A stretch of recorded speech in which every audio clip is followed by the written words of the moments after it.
Je me souviens encore de ce moment comme si c'était hier. Un email a retenti sur mon téléphone. Objet, félicitations. Ce n'était pas n'importe quelle offre. C'était l'offre 500 000 $ par an chez Blackstone Financial. Un emploi de rêve. Mon cœur battait la chamade tandis que je fixais ces mots, incapable de réaliser ce qui m'arrivait vraiment. Pendant des années, j'avais à peine survécu, travaillant à 2 emplois, payant les factures, réduisant les dépenses au minimum juste pour rester à flot. L'idée que ce genre d'opportunité soit enfin la mienne semblait irréelle. Je me tenais dans mon petit appartement, tenant mon téléphone fermement. Le poids de tout cela, enfin, la récompense pour chaque nuit blanche, chaque repas sauté, chaque sacrifice. J'allais enfin pouvoir prendre soin de moi, respirer sans le stress constant de jongler avec les factures. La première chose que j'ai faite a été d'appeler ma famille. J'étais impatiente de partager la nouvelle avec mon père, qui m'avait toujours dit « Continue, persévère. Un jour, ça paiera. » Mais quand je lui ai annoncé, la joie que j'avais ressentie s'est vite transformée en confusion. « C'est formidable, Evelyne. Mais maintenant, tu dois nous aider, » dit-il, d'une voix ferme. 50% de ton salaire pour la famille et 30% pour l'atelier de ton frère. Pas d'excuses. Ces mots m'ont frappé comme un coup de massue. Mon cœur est tombé dans mon estomac. Mon père, l'homme qui avait toujours insisté sur le fait que la famille était tout, me disait maintenant que tout ce pourquoi j'avais travaillé leur appartenait. Je me suis figée. Est-ce que cela était vraiment en train d'arriver? J'avais toujours donné, mais ça semblait différent. Je n'arrivais pas à me débarrasser des paroles de mon père. 50% pour nous, 30% pour ton frère, avait-il dit, comme si c'était la demande la plus raisonnable du monde. Sa voix, toujours si assurée, ne vacillait jamais. C'était comme s'il croyait que c'était mon devoir, non, mon obligation, de donner tout ce pourquoi j'avais travaillé. Il ne prenait même pas en compte mon excitation, mon soulagement, ma chance de respirer enfin librement. Tu sais, nous t'avons élevée, Evelyne, continua-t-il, le ton d'autorité jamais défaillant. Tu as reçu tout ce dont tu avais besoin. Maintenant, c'est ton tour de prendre soin de la famille. Mon cœur battait la chamade alors que je m'asseyais, luttant pour comprendre ce qu'il demandait. Comment pouvait-il penser que cela était acceptable? Il n'avait jamais travaillé une journée complète de sa vie, n'avait jamais compris la valeur des heures que j'avais passées à travailler sans relâche à plusieurs emplois juste pour rester à flot.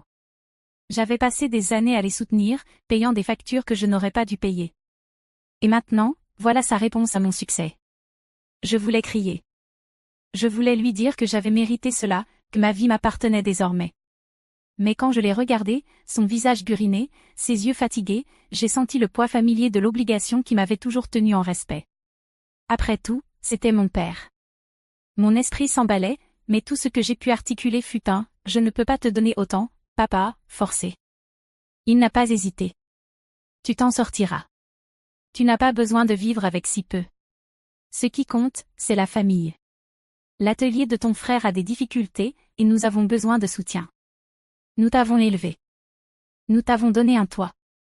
Maintenant, il est temps de nous rembourser. Je me sentais piégée, étouffée par ces mots. Mon emploi de rêve, la seule chose pour laquelle j'avais travaillé toutes ces années, était soudainement entaché par une exigence qui effaçait presque tout ce que j'avais. J'ai essayé de tenir bon, mais ma détermination vacillait sous le poids de ces attentes. Pouvais-je vraiment leur tourner le dos? Pouvais-je vraiment refuser alors qu'ils m'avaient élevée? Alors qu'ils avaient toujours été ma famille? Ma main tremblait en raccrochant le téléphone. Que devais-je faire maintenant? Au début, j'ai ri. Je me suis dit que peut-être mon père avait perdu la tête un instant ou qu'il essayait juste de me tester. Il ne pouvait pas vouloir ça sérieusement. Mais ensuite, les appels ont continué, les messages, la voix douce de ma mère me demandant quand je pourrais envoyer le prochain paiement pour les factures. Mon frère Marc mentionnait au passage que son atelier avait des difficultés, presque comme si c'était à qui que j'allais aider. J'ai essayé de passer outre, de me convaincre que ce n'était pas si grave, mais chaque conversation, chaque demande érodait ma détermination. La voix de mon père devenait plus insistante, plus autoritaire. Tu as toujours aidé, Evelyne. Nous avons besoin de toi plus que jamais. Ce n'était pas qu'une demande. C'était une exigence enveloppée de culpabilité. Et c'était à moi de tout supporter. Un soir, Marc a appelé, son ton juste assez suppliant. Sœur, je suis dans une situation difficile. L'atelier ne va pas bien et j'ai du retard sur quelques factures. Peux-tu nous aider, juste un petit moment? Il n'a même pas hésité à mentionner la somme qu'il attendait que je couvre les dépenses de l'entreprise pour quelques mois, de la même façon que je payais pour la maison, pour les factures, pour tout le reste. Ce n'était même plus une question. Il supposait simplement que je le ferais. C'était la goutte d'eau. Je suis restée là, à fixer mon téléphone, sentant le poids de leur dépendance m'étouffer. J'avais été le filet de sécurité pendant si longtemps, mais il était maintenant clair que je ne les aidais pas seulement, je les rendais dépendants. Je me perdais dans le processus, épuisée par leurs exigences constantes, par leur attente que je sois toujours celle qui règle tout. Cette nuit-là, j'ai fait mes valises. J'avais passé des années à essayer de construire ma propre vie, et j'avais l'impression de tout jeter pour les mêmes personnes qui ne m'avaient jamais demandé ce dont j'avais besoin. En rangeant mon appartement, j'ai ressenti une douleur aiguë dans ma poitrine. Ce n'était pas seulement une question d'argent. C'était à propos des années que j'avais sacrifiées, des morceaux de moi que j'avais abandonnés. Mais en refermant la porte derrière moi, j'ai su que je ne pouvais pas continuer à vivre ainsi. Je devais reprendre le contrôle, même si cela signifiait lâcher tout ce qui me liait à eux. Il était temps de me choisir moi-même. Les premiers jours ont donné l'impression qu'un poids avait été levé de ma poitrine. Pour la première fois depuis des années, j'avais mon salaire complet pour moi seule. Je n'avais pas à réfléchir avant d'acheter ce que je voulais, que ce soit un bon repas dans un restaurant ou une nouvelle paire de chaussures que j'avais toujours convoitée mais que je ne pouvais pas me permettre. Je me suis inscrite à une salle de sport, quelque chose que j'avais repoussé depuis si longtemps parce que je ne pouvais pas justifier le coût. J'ai même fait un petit séjour au spa local, quelque chose de simple mais si luxueux. La sensation d'avoir de l'argent, et plus important encore, d'en avoir le contrôle, était une liberté que je n'avais pas connue depuis si longtemps. Je pouvais enfin respirer sans la pression constante des factures qui s'accumulaient, sans ce sentiment lancinant d'être juste un compte en banque pour ma famille. Mais cette liberté n'est pas venue sans prix. Tout a commencé par un simple SMS de mon père, des mots soigneusement choisis, destinés à me culpabiliser pour me soumettre. « Evelyne, nous avons toujours été là pour toi. Pourquoi ne peux-tu pas nous aider maintenant ?» Il a été suivi de dizaines d'autres, chacun plus désespéré, plus accusateur. « Ton frère a des difficultés », écrivait ma mère. « Et tu ne peux pas nous laisser comme ça. » Au début, je les ai ignorés. J'avais besoin d'espace. J'avais besoin de temps pour profiter de ce pourquoi j'avais tant travaillé. Mais au fil des jours, les textos continuaient d'arriver, suivis d'appels sans fin. La voix de mon père au bout du fil devenait de plus en plus insistante à chaque conversation, un mélange de frustration et de tristesse. « Comment peux-tu faire ça à ta famille, Evelyne ? » Mon frère Marc n'a pas perdu de temps non plus. « C'est égoïste », m'a-t-il envoyé par texto. « Tu as toujours été là pour nous avant. Pourquoi maintenant ? Pourquoi nous abandonnes-tu ? » La culpabilité me rongeait comme un bourdonnement constant au fond de mon esprit. Il était difficile de l'ignorer, surtout quand je pouvais entendre leur peine dans chaque message, chaque appel. Je ne pouvais pas échapper à la sensation que je les trahissais. Même si, dans mon cœur, je savais que je faisais ce qui était juste pour moi, cette liberté m'appartenait. Mais à quel prix ? Pourrais-je jamais en profiter pleinement sans me demander si j'avais pris la bonne décision ? La première lettre officielle est arrivée par la poste une semaine après que j'ai arrêté de payer les factures. C'était un avis formel, épais de jargon juridique et chargé d'une autorité froide qui me nouait l'estomac. Mon père me poursuivait pour abandon filial, affirmant que j'avais négligé les besoins de ma famille et que, en tant que son enfant, j'étais légalement obligée de pourvoir à leur entretien. Il exigeait que je verse une somme importante et menaçait d'autres actions en justice si je ne me conformais pas. Je n'arrivais pas à y croire. C'était un homme qui avait passé toute sa vie à éviter ses responsabilités, et voilà qu'il essayait de me faire payer pour ses échecs et ceux de la famille. Mes mains tremblaient en lisant la lettre, l'audace de ses demandes mettant un moment à faire effet. Je ne faisais plus face à un simple conflit familial. J'étais entraînée dans un combat juridique que je n'avais pas anticipé. Le poids de tout cela m'a frappé cet après-midi-là. Comment en étais-je arrivée là ? Comment les personnes que j'avais toujours cherché à aider, pour lesquelles j'avais tout sacrifié, avaient-elles pu se retourner contre moi ainsi ? Je savais que je ne pouvais pas affronter cela seule. J'ai contacté une avocate spécialisée en droit familial, une femme nommée Claire, qui avait déjà traité des affaires similaires à la mienne. Lorsque je lui ai expliqué la situation, Claire a écouté en silence, prenant des notes, son visage impassible. « Ce n'est pas seulement une question de dynamique familiale, a-t-elle dit, d'un ton ferme. Il y a autre chose en jeu, Evelyne. Les revendications de ton père ne sont pas seulement émotionnelles, elles sont financières. » C'est à ce moment que tout a commencé à se dévoiler. Claire m'a aidé à examiner l'historique financier de mon père, et ce que nous avons découvert m'a glacé le sang. Il y avait des actifs cachés, de l'argent déplacé entre des comptes à mon insu, et des dettes qu'il n'avait jamais révélées. Il devenait clair que mon père avait manipulé non seulement moi, mais toute la famille pendant des années. Le fonds fiduciaire, l'argent qu'il prétendait utiliser pour les factures médicales de ma mère, rien de tout cela n'avait été utilisé comme prévu. Tout était un mensonge.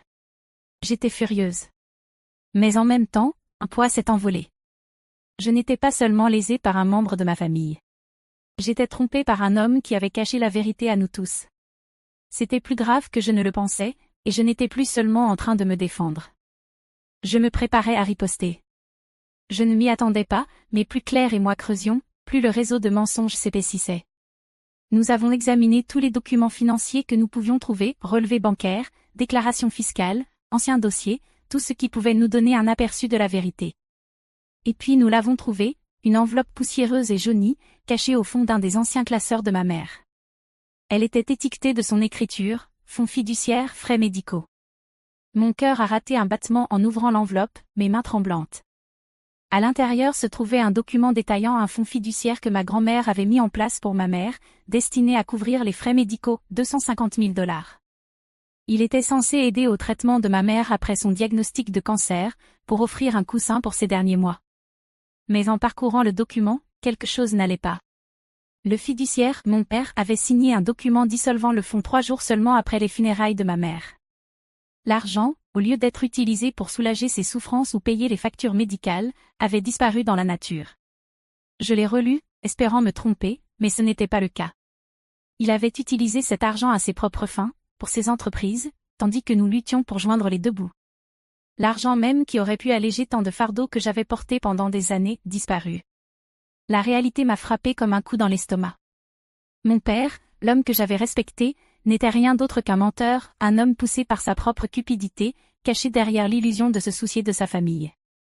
Pendant des années, j'avais remboursé des dettes, travaillé jusqu'à l'épuisement, pensant les aider dans leurs difficultés. Tout le long, il savait qu'il y avait de l'argent qui nous attendait. De l'argent qui aurait pu nous sauver de la ruine financière, qui aurait pu m'éviter de sacrifier mon propre avenir. La trahison m'a coupé plus profondément que je ne l'avais imaginé. Les actions de mon père ont brisé toute confiance que j'avais encore en lui. Il ne m'avait pas seulement déçu, il m'avait délibérément trompé, cachant la vérité pour maintenir son contrôle sur moi. Je me sentais nauséeuse, trahie d'une manière que je n'avais pas cru possible. Ce n'était plus juste une affaire de famille. Il s'agissait d'argent, de mensonges et des années de manipulation que j'avais subies. Le poids de la vérité était étouffant. Mais maintenant que je savais, je ne pouvais pas l'ignorer. Il était temps de l'affronter. La colère que je ressentais n'était plus une tempête passagère. Elle était devenue une force motrice. Je ne pouvais pas laisser mon père s'en tirer ainsi, avec toutes ces années de manipulation et de tromperie. J'avais donné tellement de moi-même. Et maintenant, sachant ce que je savais, je n'allais pas reculer. J'ai appelé Claire dès le lendemain matin. Il est temps de riposter, lui ai-je dit, la voix ferme mais résolue. Je vais contre-attaquer en justice. Il ne s'agit pas seulement du fonds fiduciaire. Il s'agit de tout ce qu'il nous a fait. Avec l'aide de Claire, j'ai engagé une avocate spécialisée dans les affaires de fraude et de détournement de fonds. Elle s'appelait Allison et avait l'approche directe dont j'avais besoin. Elle s'est immédiatement mise au travail pour rassembler des preuves, en tirant tous les documents financiers que nous pouvions trouver pour constituer un dossier contre mon père. Au fur et à mesure que nous examinions les dossiers, d'autres secrets ont commencé à tomber du placard. L'ancien avocat de ma mère, un homme nommé Robert, avait tenu un registre détaillé de ses affaires. Lorsque je l'ai contacté, il a accepté de nous aider. Robert était chargé de gérer la succession de ma mère et avait conservé chaque document avec un soin minutieux. Ce que nous avons découvert était choquant. Mon père avait effectué plusieurs transferts frauduleux, détournant de l'argent provenant de comptes qui auraient dû servir au bien-être de notre famille. Il y avait des dettes impayées datant de plusieurs années qu'il avait ignorées, tout en se présentant comme un patriarche responsable. Et puis il y avait le fonds fiduciaire, 250 000 $ qui aurait pu couvrir des années de dépenses, de factures médicales et me soutenir pendant que je construisais ma vie. Disparu. J'ai senti le pouvoir revenir entre mes mains. Au moment où j'ai vu les transferts frauduleux et les dettes impayées, j'ai réalisé combien de contrôle il m'avait pris. Mais maintenant, je le reprenais. Ma vie, mon avenir, enfin entre mes mains. Il ne s'agissait plus seulement d'argent. Il s'agissait de réparer les torts, de reprendre ce qui m'appartenait. Je n'allais pas laisser mon père utiliser sa manipulation et sa cupidité pour détruire ce pourquoi j'avais travaillé. J'avais fait assez pour eux. Maintenant, il était temps qu'ils affrontent les conséquences. Alors que je regardais la pile de documents devant moi, un sentiment de clarté m'envahit. Ce n'était que le début. Au moment où le tribunal a statué en ma faveur, j'ai eu l'impression qu'une digue venait de céder.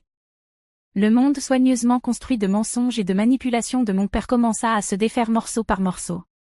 Les preuves de ses activités frauduleuses étaient irréfutables, et bientôt, il devint clair pour tout le monde que son entreprise était au bord de l'effondrement. Ses dettes s'accumulaient, et les créanciers commencèrent à frapper à des portes qu'ils ne pouvaient plus éviter. Le garage mécanique qui avait autrefois été censé être le pilier de la famille commença à s'effondrer, incapable de se relever de la mauvaise gestion financière qu'il avait permise. Je regardais tout cela de loin, la désintégration rapide de tout ce que j'avais cru stable. L'entreprise à laquelle il s'accrochait si fermement n'était plus son salut. C'était sa chute. Sa honte était désormais publique, et la communauté qui autrefois le respectait commençait à lui tourner le dos. Je pouvais presque sentir son désespoir à travers le téléphone lorsqu'il appelait pour implorer de l'aide. Mais je restais silencieuse, laissant les conséquences de ses propres actes le submerger. Pendant ce temps, ma propre vie changeait de manière inattendue. Au travail, la promotion dont j'avais longtemps rêvé arriva enfin. Mon travail acharné, ma diligence et mon intégrité furent reconnus. Mon salaire augmenta, et cette reconnaissance fut une victoire pas seulement pour moi, mais pour la femme que j'étais devenue, la femme qui refusait d'être manipulée davantage. Mon bureau devint mon sanctuaire, l'endroit où je pouvais enfin respirer, libéré du poids constant des attentes de ma famille. Mais malgré l'essor de ma carrière, quelque chose en moi souffrait. Voir la chute de mon père, l'effondrement de la famille que j'avais autrefois tenté de protéger, était plus difficile que je ne l'avais imaginé. La vérité était sortie, et avec elle, tout ce que je croyais savoir sur eux s'effondra. Mon père, mon frère, la famille pour laquelle j'avais tant lutté, ils avaient disparu. Et pourtant, le silence qui suivit fut étrangement libérateur. J'avais maintenant l'argent, les 250 000 $ du fonds fiduciaire, l'argent que mon père avait volé à ma mère et à moi. Avec cela, je pris la décision de racheter la maison familiale saisie. La maison qui avait autrefois symbolisé l'unité familiale, où nous nous étions tous réunis pour les fêtes, les anniversaires, pour des moments de joie éphémères, m'appartenait désormais. Mais il ne s'agissait pas seulement de récupérer une propriété. Il s'agissait de récupérer ce qui m'appartenait de droit, à moi et à ma mère. Lorsque les documents furent signés, je ressentis une étrange sérénité. La maison n'était plus un lieu lié au sacrifice passé, au poids de responsabilités auxquelles je ne m'étais jamais engagée. Elle était devenue autre chose, un symbole de l'héritage de ma mère, un rappel de tout ce pourquoi j'avais lutté. L'avis d'expulsion fut délivré peu après. Mon père et mon frère n'avaient d'autre choix que de partir. Les regarder empaqueter leurs affaires était comme voir la dernière façade s'effondrer. Je ne ressentais ni satisfaction, ni culpabilité. Je ne ressentais tout simplement rien. Ils m'avaient poussé à ce point. Leur cupidité et leur manipulation avaient créé un fossé désormais impossible à combler. Alors qu'ils s'éloignaient, le visage vide de défaite, je restais ferme dans ma décision. Je ne me laisserais pas entraîner de nouveau dans leur toile de tromperie. Mes actions avaient provoqué des ondes de choc dans la famille, un effet de vague qui allait tout changer pour eux. Mais pour moi, c'était la conclusion dont j'avais besoin. La famille que j'avais autrefois tenté de protéger désespérément avait disparu, et à leur place, je me tenais seule, enfin libre de reconstruire la vie que j'avais mise en pause trop longtemps. La maison ne semblait plus être celle de ma famille. Elle semblait être la mienne. Les murs, autrefois lourds de souvenirs de sacrifices, se dressaient maintenant comme un symbole d'un nouveau départ. J'ai décidé de louer la propriété, pas à une autre famille qui en abuserait, mais à un jeune couple en quête d'un nouveau départ. Ils attendaient un enfant, et je pouvais sentir leur espoir, leur excitation à l'idée de créer un foyer. C'était exactement ce dont la maison avait besoin, une famille capable de construire quelque chose de réel à partir d'elle, et non de la détruire. En leur remettant les clés, je ressentis un sentiment de paix. La maison n'était plus un symbole de tout ce que j'avais abandonné. Elle était devenue un lieu où une vraie famille pouvait prospérer, une famille bâtie sur l'amour, non sur l'obligation. L'héritage de ma mère, autrefois terni par la cupidité de mon père, était enfin libre. J'avais fait le bon choix. Je réfléchis à cette transformation, pas seulement celle de la maison, mais de moi-même. J'avais renoncé au besoin d'être tout pour tout le monde. Je n'étais plus la femme qui se sacrifiait. J'avais appris, à la dure, à vivre pour moi-même, à prendre le contrôle de mon propre destin. La douleur du passé persistait, mais elle ne me contrôlait plus. J'avais reconstruit ce qui avait été brisé. Et maintenant, avec la maison louée et mon avenir entre mes mains, je pouvais enfin respirer.